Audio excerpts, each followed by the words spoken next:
Wah, apa yang dah jadi guys?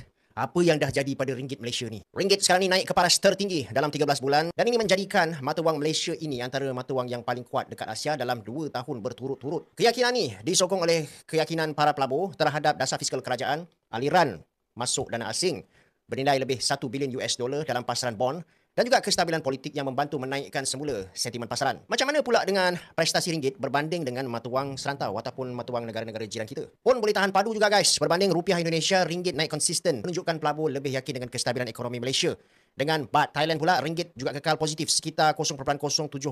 Ini walaupun Thailand banyak melonggarkan dasar monetary dan paling menarik sekali bila berbanding dengan dolar Singapura. Yang menariknya, Bank Negara Malaysia ataupun BNM dijangka akan terus mengekalkan kadar faedah ataupun OPR pada 2.75%. Kenapa? Sebab ekonomi kita tengah tunjuk pertumbuhan yang stabil dan inflasi rendah dan juga ringgit semakin mengukuh. Tak ada sebab untuk ubah OPR tu. Sementara negara lain macam Indonesia, Thailand dan juga Filipina masih lagi melonggarkan dasar monetary dengan memotong kadar faedah.